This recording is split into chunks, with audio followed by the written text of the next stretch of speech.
Alright, hi everyone. So I just want to take a minute here and talk about linearizing data. Linearizing data. Not actually even sure that is a proper word. But this is something that you might have to do in a laboratory experiment to better analyze your data. The AP Physics 1 exam does expect you to be able to do this. So let's suppose that we were doing some sort of experiment, maybe with a pendulum, right? So we have a mass on a spring and it's swinging back and forth. Wow, what a beautiful pendulum. Anyway, so this pendulum here, perhaps we were doing some sort of experiment where we were analyzing how the length of the string affects the period. So we know that the period of a pendulum, in theory, follows this mathematical relationship where it's equal to 2 pi times the square root of L over G, where L is the length of the string. So if we were, in our experiment, deciding, okay, looking at this mathematical relationship, the only thing that we can kind of easily manipulate with a pendulum is the length of the string. So we're going to vary the length of the string, do multiple trials, so different lengths, and repeat data collection. So for every length of string, we repeat that data a number of times in average, just to get an average value, and we're going to measure the period in some way. But that's not really what I'm concerned with here. What we're going to talk about is graphing. So we could, if we wanted to, make a graph of the period of this pendulum as a function of length, which is fine. And what we would find when we're collecting data and plotting our values is we might end up with, something like this, which is actually not linear. All right, we don't expect it to be linear. And the reason for that is our period function is not directly proportional to L.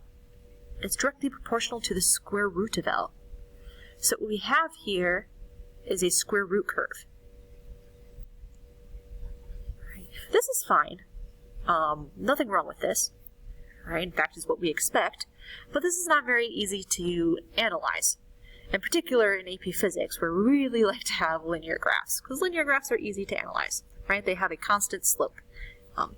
So what we want to do is to linearize this graph. Right? So what this basically, or linearize your data. So meaning that instead of making a graph where we have a square root curve, let's manipulate our y and x-axes so that we plot something that has a constant slope.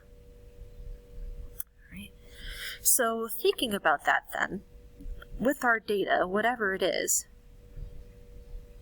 I just like to think about, alright, what can we put that are directly proportional to each other with the things that we're changing, right? So for example here, let's keep period on our y-axis. So period, based on a formula, is directly proportional to the square root of L. All right, in fact, we could rewrite our formula if we'd like, as the period is equal to 2 pi over square root of G times square root of L. Again, where L is the only thing here that's changing. But these quantities are directly proportional, so we would expect to get data that is linear. Not only that, but we would expect, since we're dealing with a line which has a form of y equals mx plus b, we don't have any plus b term, right? So that goes away. There's nothing added here to this period formula. So our y-axis is period, our x-axis is square root of L, so everything else is slope. So our slope here is equal to 2 pi times the square root over the square root of G, which is constant. 2 pi doesn't change, and the acceleration due to gravity doesn't change, assuming that we're not changing planets between each trial. All right, so that's great. So that's one way you can linearize this. You can linearize this actually in a multitude of different ways. Something else you could do is perhaps you wanted to plot, let's actually square our function here. So our period, let's square it. So we have period squared. Well, that's equal to, let's square the right-hand side. So that's 4 pi squared times L over G. So let me scroll a little bit here. So that's the same formula. So we have the same things going on. So here, to plot something linear, my y-axis I'd put t squared, and my x-axis I put L. Right? Because this here is the same thing as saying 4 pi squared divided by g all times L. So L here is our x-axis, t squared is our y-axis, which means all this stuff, this coefficient, will be the slope of our graph. So our slope here is 4 pi squared divided by g, which is a constant number.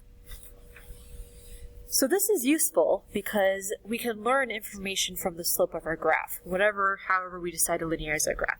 So maybe we wanted to determine experimentally the acceleration due to gravity based on this experiment.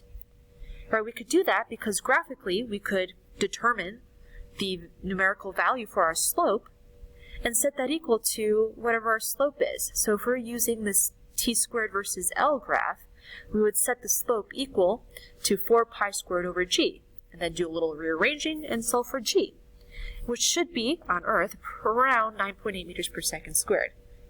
Your value might be a bit off from that because of experimental error, but that's okay. But this would be a way for us to determine it, which is really cool. Now, we couldn't do that as easily or as simply if we didn't linearize our data. Right, so I hope that was helpful in, how you can linearize data and how this would be helpful experimentally.